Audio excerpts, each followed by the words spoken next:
Saya sempat tidak terlalu perhatian dengan masalah virus corona, kecuali yang berkaitan dengan masalah agama, khususnya tentang hadis seputar obatnya, doa dan zikir penangkalnya, serta beberapa tips duniawi untuk menjaganya. Mungkin karena saat itu corona belum hadir di Indonesia. Beritanya masih sekitaran Cina.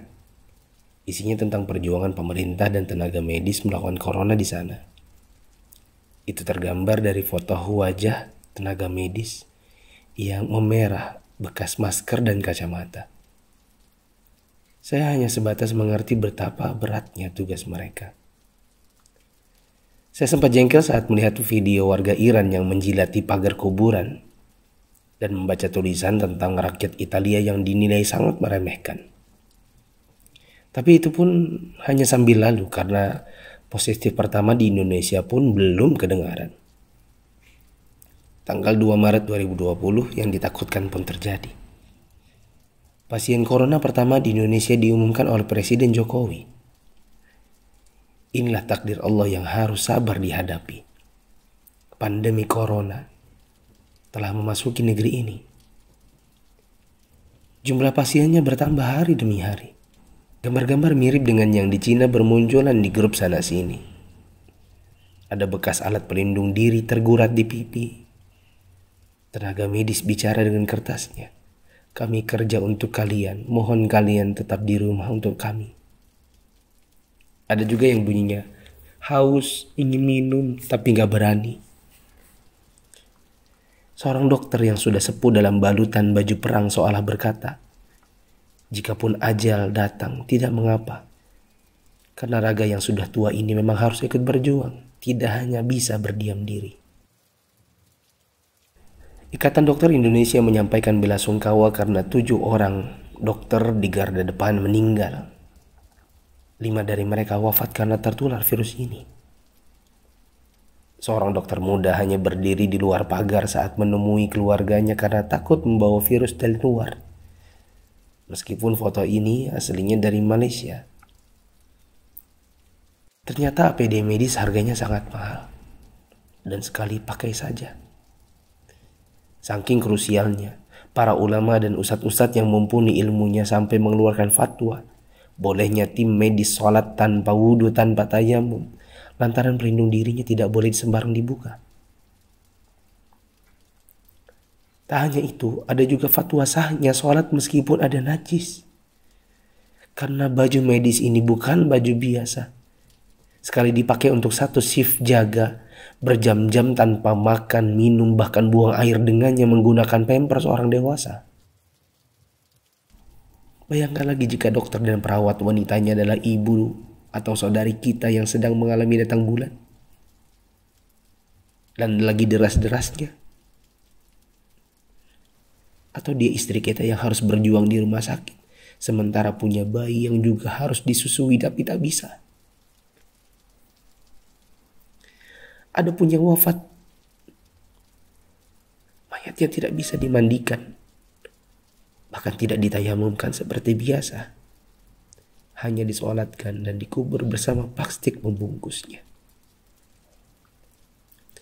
Melihat dan membaca berkali-kali, saya pun akhirnya bisa memahami dengan hati.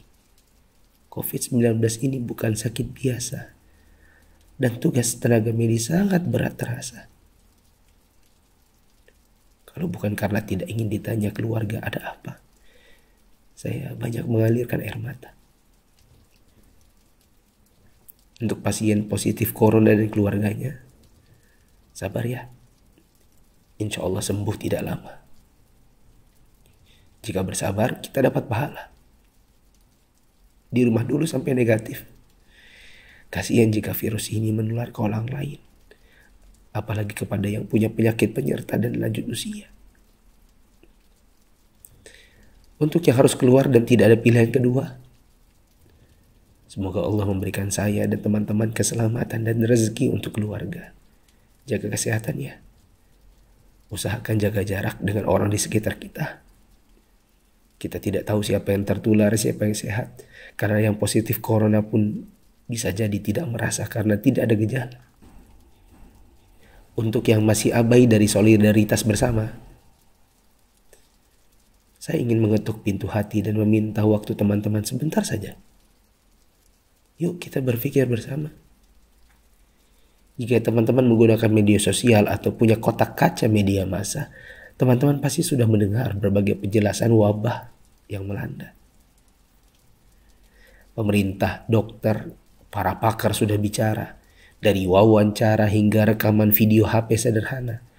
Para ahli statistika mengemukakan data dengan tabel, grafik, dan semua media yang mereka punya. Teman-teman pun tinggal ketik halo di WA COVID-19 dan bertanya dengan input satu huruf saja.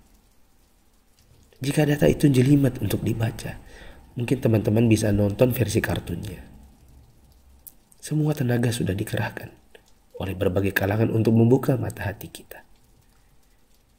Jika tidak ada waktu untuk membaca, meme korek api pun sudah tersebar di mana-mana.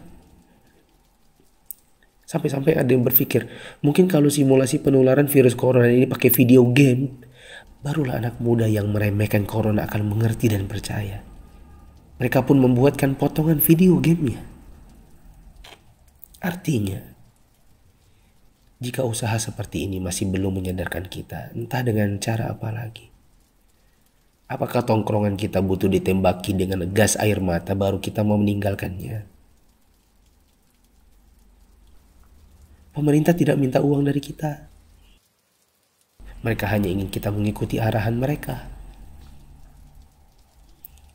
Untuk yang menimbun dan menipu, semoga Allah memberikan teman-teman hidayah dan memaafkan dosa-dosa kita semua. Dan menimbun barang yang dibutuhkan masyarakat saat masa sulit itu termasuk dosa.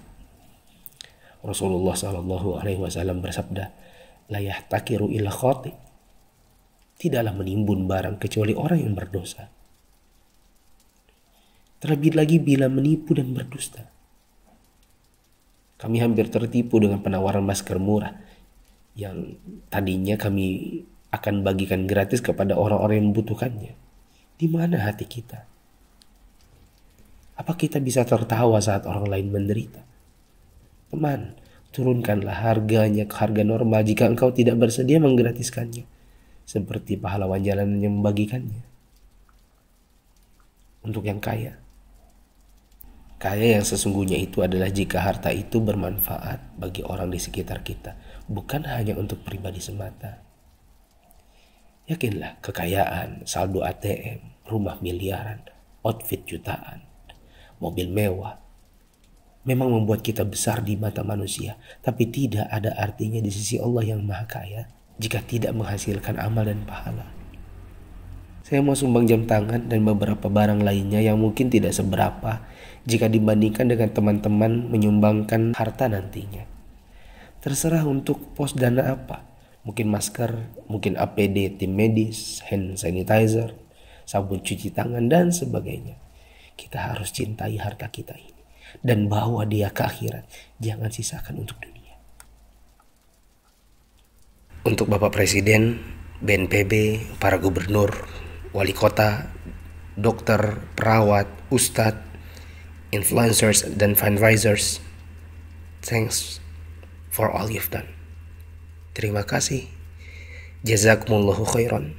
Semoga Allah balas teman-teman dengan tambahan iman, hidayah, dan pahala, hingga kita semua bisa dikumpulkan Sang Pencipta di dalam surganya. Jika menurut teman-teman ada orang di luar sana yang belum tergerak hatinya untuk punya empati kemanusiaan dalam wabah corona ini, coba kirim ke mereka. Siapa tahu setelah ini mereka bangkit mengerjakan amal kebajikan dan kita ikut dapat pahalanya.